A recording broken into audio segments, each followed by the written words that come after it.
The scene unfolded early in the day as thousands gathered to launch a major campaign that aims to rebuild what has been torn apart by years of armed conflict. One speaker opened by declaring, "Welcome back on this day when we take the first steps of this call and join this national campaign. Together we will restore life to what the aggression destroyed," in a scene that at times looked like an attempt to erase life itself. The words echoed in the rubble-strewn neighbourhood where volunteers, workers and residents converged amid dust, debris and hopeful resolve. A key message of the gathering had been that a stolen right would be returned. Voices rise saying the stolen right will return, God willing, as everyone unites to bring an end to this.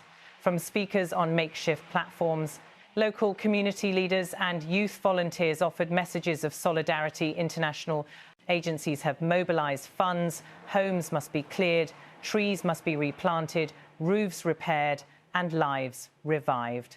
The announcement that funds from the United Nations and international organisations had begun arriving. Funds from UN and international organisations have arrived to affirm collective support for the Palestinian people drew a burst of applause. As greetings were exchanged between officials, NGO representatives and community members, a specialised rubble clearance team rolled in, donning helmets and visibility vests. Amid the clatter of excavators and the shouts of coordinators, volunteers spread across damaged homes, sweeping bricks, removing shattered concrete and preparing foundations for reconstruction. One announcer called out, amid applause and music, someone calls for Abu Hasni to finish a task. Confused voices respond and remarks are made about someone taking the money, followed again by music. The moment underscored both the promise and tension of the process, pledges of support, simultaneous concerns about who does what and how funds are managed. Throughout the gathering, the tone remained determined. One participant reminded the crowd that this effort would not simply restore houses, but would restore hope. The campaign sought to restore life in a place that had seen homes reduced to piles of concrete and memories buried under rubble. The speaker described how the scene at times looked like an attempt to erase life itself, invoking the urgency of the moment and the emotional weight of destruction. Volunteers in bright-coloured vests fanned out across the neighbourhood. Women and children stood alongside men, readying buckets of water, sweeping dust, handing out gloves. Engineers and architects assessed the load-bearing walls that remained and drew sketches of rebuilding plans. In one doorway, a small child watched as her father carried bricks inside what remained of their home. A community prayer was offered that life may return, dignity be restored, and the stolen right long denied be reclaimed. "We will restore life to what the aggression destroyed," one speaker repeated for emphasis, bringing hands together in a gesture of solidarity and inviting the crowd to affirm together that rebuilding would not just be physical, but also moral. It would affirm the collective support of the world for the Palestinian people. While much of the media interest has understandably focused on ceasefires and military operations, this event signalled a shift from fighting to rebuilding, from destruction to hope. In the mid-afternoon sun, the volunteers paused for a moment of unity. The specialised team handling rubble introduced themselves, their machinery idle for just a breath. Applause rose, then music, traditional melodies woven into modern rhythms played across loudspeakers. Families looked on cautiously, their eyes reflecting both the destruction behind them and the possibility ahead. The organisers invited everyone to move to a nearby open space where officials would give further remarks. They urged residents of neighbouring houses to join in, to watch the clearing operations, to schedule reconstruction tasks.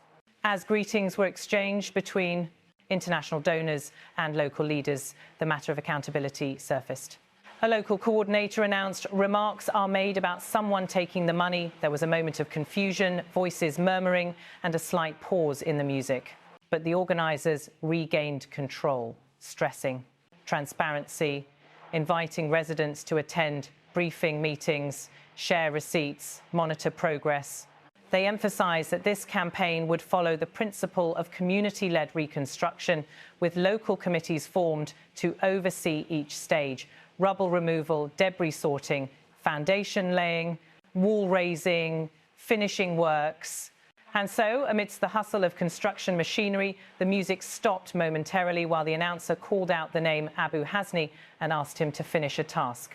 A volunteer responded, then another, and voices echoed in the partially destroyed corridor of the moment captured the reality on the ground. Coordination is messy, communication is live. The presence of hope coexists with the presence of chaos. As evening light softened the scene, children who had been watching earlier gathered near the pile of rubble running between concrete slabs, some carrying small stones as treasures. They were oblivious to the heaviness of the adult conversation, and yet they were the true target of the campaign's promise, restoring a future. One of the campaign organisers laid out the plan clearly. First, clear the debris. Second, secure temporary shelters. Third, rebuild permanent homes. Fourth, reconnect services, water, electricity, sewage. Fifth, restore livelihoods. The Speaker pledged that international funds would support each of these phases, but reminded the crowd that local participation was essential. Together we will restore life. In one of the damaged homes, the owner, his face marked by soot and grief, addressed a small gathering. When my son asked why his room is gone, I told him we will build it again together with our neighbours and friends worldwide. His voice broke as he paused. Then he continued, eyes fixed on the horizon where the city's skyline of destruction still stood. He pointed to a distant crane and said, "This is not just a house, this is our dignity." The images of destruction are stark. According to UN data, tens of thousands of homes in Gaza have been destroyed or severely damaged. The UN has warned that the task of rebuilding could stretch into decades. The scale of the rubble is almost unimaginable. Collapsed towers, twisted metal, shattered concrete, entire neighbourhoods flattened. The event served as both symbol and beginning of a campaign to reverse that. Destruction to breathe life into what remains. Volunteers clustered around the specialised team's heavy equipment, listening to instructions. Remove the fragments of walls, clear the paths, mark safe zones where we can dig foundations, the team leader said.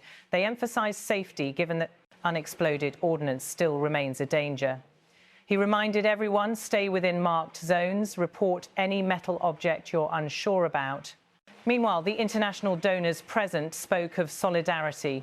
A representative of a major UN agency said that the Reconstruction plan would seek to be Palestinian-led, not imposed from outside. He affirmed that the funds arriving were more than simply charitable. They were a statement of support for rights and dignity. The local community leader echoed this. We will restore life to what was destroyed, not just for our sake, but for the children who inherited this land. As dusk approached, the crowd gathered for a final rally. Music played again, speeches were trimmed, slogans were repeated. The stolen right will return. Together we will rebuild. Life shall prevail. Then volunteers lit lanterns and placed them around the site of the cleared rubble as a symbolic gesture. Each lantern representing a family, a hope, a promise of renewal. One of the event's organisers closed by saying, "You will hear from us regularly. We will show progress. We will invite you to inspect the works. We will hold open forum meetings." He urged residents to join the committees, to keep watch, to ensure that every brick laid, every dollar spent served the people and not narrow interests.